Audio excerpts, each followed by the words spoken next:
Setelah kubu Verdi Sambo, kini kuasa hukum Kuatmaruf mencoba menggugurkan status Justice Kolaborator atau JC Baradae. Upaya tersebut nampak saat kuasa hukum Kuatmaruf menyinggung status Justice Kolaborator dalam kasus dugaan pembunuhan berencana terhadap Brigadir Yosua.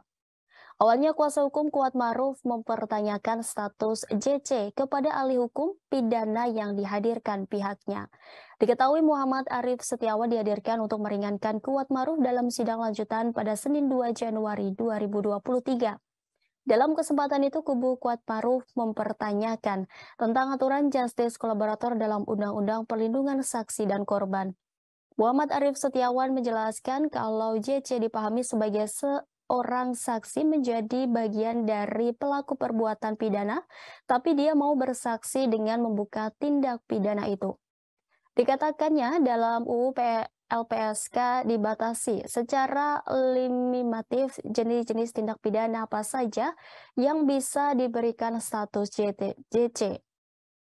Tetapi lanjut Arif, UU PSK itu juga membuat peluang LPSK untuk menetapkan justice kolaborator di luar pidana yang dibatasi tersebut.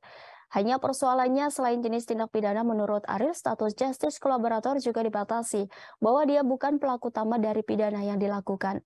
Kuasa hukum Kuatmaruf juga mempertanyakan kepada surat edaran Mahkamah Agung juga memberikan batasan terhadap justice kolaborator. Arif mengatakan seingat dia, hal itu juga diatur dalam surat edaran Mahkamah Agung. Sebelumnya terkait justice kolaborator ini, juru bicara sosialisasi rancangan Kitab Undang-Undang Hukum Pidana atau RKUHP, Dr. Albert Aris memberikan pandangan berbeda.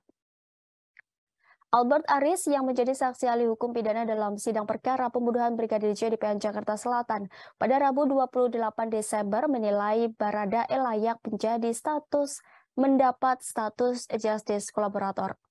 Penilaian Albert Aris ini menjawab pertanyaan kuasa hukum Baradae tentang kelayakan kliennya mendapatkan status JC dari LPSK. Albert lantas menyinggung penjelasan pasal 5 ayat 2 Undang-Undang Nomor 31 Tahun 2014 tentang perlindungan saksi dan korban. Ia berpandangan status justice kolaborator dapat diberikan kepada seseorang yang terkait dalam suatu perbuatan, tindak pidana yang bisa membuatnya berada di posisi terancam.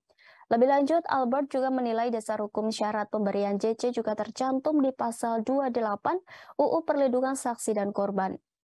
Pengajar di Fakultas Hukum Universitas Trisakti ini mengungkapkan bahwa JC bakal diberikan kepada pihak yang bukan merupakan pelaku utama dalam suatu tindak pidana.